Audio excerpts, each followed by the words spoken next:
Assalamualaikum warahmatullahi wabarakatuh, sahabat Joyo Santri Adventure. Oke, pada akhir-akhir ini sedang heboh ya tentang Ustadz Adi Hidayat dengan Ustadz Muflih Safitra. Ya, ini jadi sebuah kejadian yang viral kalau di YouTube ya. Kalau kita ketik kritik untuk itu langsung akan muncul banyak sekali seperti ini ya. Wah, tak terima ungkit pendidikan Ustadz Muflih Safitra, macam-macam. Ini nanti ini Ustadz Adi Hidayat menghina merendahkan Ustadz Muflih dan sebagainya, kritikan ilmiah, dan akan banyak sekali ditemui.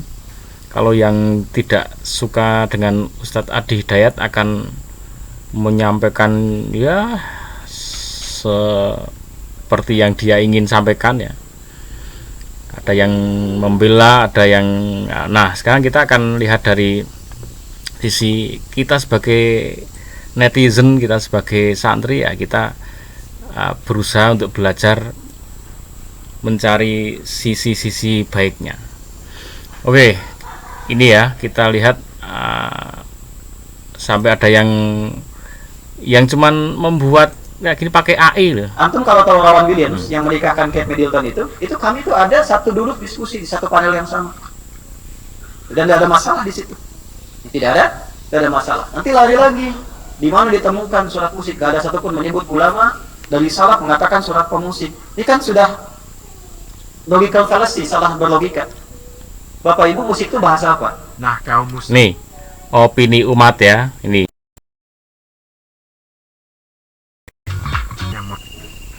Ya. Jika berdebat saking inginnya itu, ini penontonnya pun banyak ya. Dia bikinnya pakai AI, pakai artificial intelligence aja gitu. Jadi kalau seperti ini, tapi saat kuliah ya seperti itulah, sampai semua orang pada bikin video yang hanya pakai AI. Oke, kita simak saja yang pernyataan dari Ustadz Adi Hidayat ya. Nah, kita coba lihat seperti apa yang beliau sampaikan.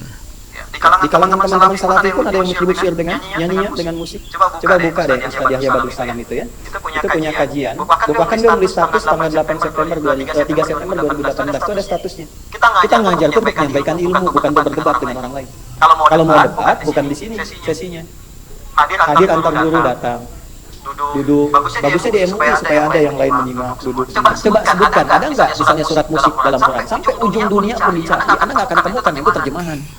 Tapi kalau Anda ingin carinya dalam bahasa Arab, bahasa Qurannya ditemukan asyara. Anda beda pendapat, yang nggak apa-apa, saya pun menghargai Anda. Tapi ketika Anda mencela dan menjatuhkan, itu problem. Itu poinnya. Gitu kan? Saya punya dalil, Anda punya dalil, kita punya latar belakang, kita belajar. Beda pendapat biasa saja. Tapi ketika mencela, menuduh, maka ini konsekuensinya.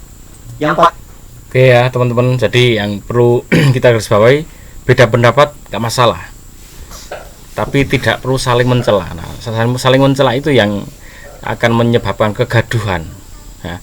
Bahkan imam 4 madhab yang kita anut ya, menjadi panutan kaum muslimin sedunia, itu tuh beda pendapat, dan beda pendapat itu saling menghormati. Beliau berempat itu saling menghormati, tidak saling mendebat, saling menjatuhkan, saling menghormati karena tahu kapasitas dan kualitasnya ya. Oke, dan kita seharusnya mencontoh imam madhab yang kita anut itu, tidak terus kreatif saling mencela. Oke, kita lanjutkan ya. Paling bahaya itu begini, saya menjelaskan nama surat, lantas dibawa nama itu sebagai sebuah legalisasi, seakan-akan saya menghalalkan. Ustadz ini nyebut surat pemusik dan disimpulkan dia menghalalkan musik. Itu tanggung jawab di hadapan Allah berat sekali. Gak usah bikin konten, saya pun tidak berminat bikin konten 41, 42, 43 untuk apa, nggak ada kerjaan.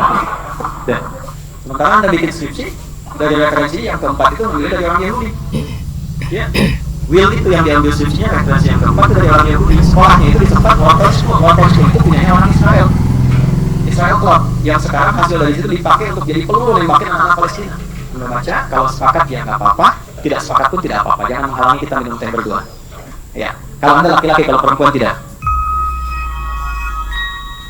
saya sangat senang, saya mencintai semua tanpa batas untuk warga-warga kita. Ya. Apalagi saya yang belum beriman pun saya sayangi, apalagi yang sudah beriman. Insya Allah. Dan kalaupun kami, misalnya begini, pada kasus tertentu kita menjelaskan, dalam hati saya insya Allah tidak ada satu kebencian pun atau satu hal yang dibawa tidak baik, tidak. Ya.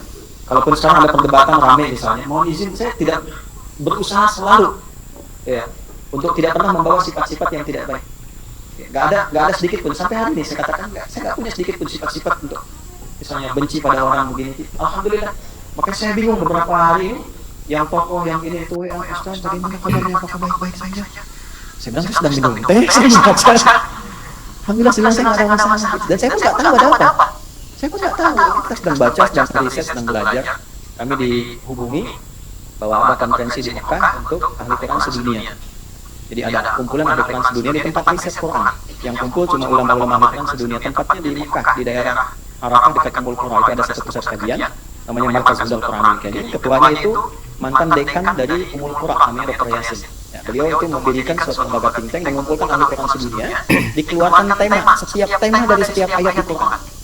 Lalu yang formalnya diberikan kepada siswa PhD seluruh dunia. Antum teman-teman kalau pengen S3 ke situ boleh. Ya. Nah nanti ngambil tema di situ dari semua negara, dibimbing satu dari situ oleh ulamanya, dua dari yang luar, nanti disidangkan. Hasilnya disertasinya diambil ke sana untuk diterjemahkan ke semua bahasa di negara, antum dapat gelarnya. Nah saya termasuk satu anggota di situ. Baik, teman-teman, saya ingin menyoroti yang kalimat terakhir ini ya. Ke semua bahasa di negara, antum dapat gelarnya. Ini. Nah, saya termasuk satu anggota di situ. Nah, bahwa ini saya ingin menyoroti pernyataan Ustaz Riyad. Jadi dengan kegaduhan yang terjadi di dunia YouTube itu, beliau tidak ngerti bahkan dilapori, dijabri oleh kawan-kawan Ustadz, kemudian mungkin asistennya terjadi keriuhan, beliau nggak ngerti. Mungkin lagi istirahat, lagi minum teh, dan beliau sibuk dengan kajian, dengan mencari ilmu, memperdalam ilmu. Bahkan di Ummul Qura itu ya, yang pusat kajian Al-Quran itu, yang dari apa masing-masing negara diambil satu. Nah, Ustadz Adi Hidayat salah satu di dalamnya. Nah, berarti ini kapasitas beliau itu luar biasa, sudah diakui di sana, di internasional. Jadi kalau orang itu mau istilahnya mengkritik, mau debat, ini mohon maaf, ya harus sebanding, harus hafal Al-Quran 30 juz, itu berbendelu di luar kepala. Beliau hafal 30 juz, hafal hadis ribuan ya, kemudian apa saja yang sudah dikaji, yang sudah dihatamkan. Nah itu setelah dilihat kok kira-kira kok banding, nah baru bisa diadakan yang namanya debat ya. Kalau debat kok yang satu misalkan hanya membaca satu buku, yang satu 10 buku hatam, itu nggak bisa debat teman-teman. Mau debat ya nggak bisa, nggak nyambung. Debat antara dua orang yang tidak sebanding keilmuannya itu tidak tepat ya, tidak tepat. Jadi kalau ada yang itu, yang Ustadz siapa Muflih ya, yang mengkritik itu, ya kalau keilmuannya kira-kira kok mendekati gitu ya boleh lah itu. Tapi kalau enggak, kalau terlalu jauh malah jadi lucu teman-teman, lucu. Ibaratnya yang satu sedang belajar di taman kanak-kanak, yang satunya sudah belajar sampai mahasiswa ya, diakui sampai mana-mana, yang satu baru ditimang-timang ya, diajar ke sana kemari, atau mungkin SMP itu kemudian dihadirkan untuk untuk debat, itu enggak tepat ya. Ya ini bukan masalah merendahkan atau apa, tapi harusnya equal. Kalau mau debat itu ya harus setimbang, sebanding gitu ya teman-teman. Jadi kayak yang ini sebenarnya yang saya sampaikan ini kutipan dari Gus Baha itu pernah nyampaikan gitu ya, kalau mau debat saya kowe apal Al-Qur'ane, apal kabeh burung ya, udah hafal semua apa belum, kemudian hafal berapa hadis, terus kitab aja apa saja yang sudah kamu hatamkan. Nah baru kalau mau debat baru dilayani, kalau enggak dilayani. Oke, seperti bro. Semoga kita tetap tenang ya, kita sebagai netizen jangan terlalu ikut gaduh dengan kejadian-kejadian seperti itu. Ambil pelajarannya. Walaupun orang itu nggak pinter, kalau orang pinter jelas banyak ilmunya, banyak pelajarannya ya, dari Ustadz Adi Hidayat ini.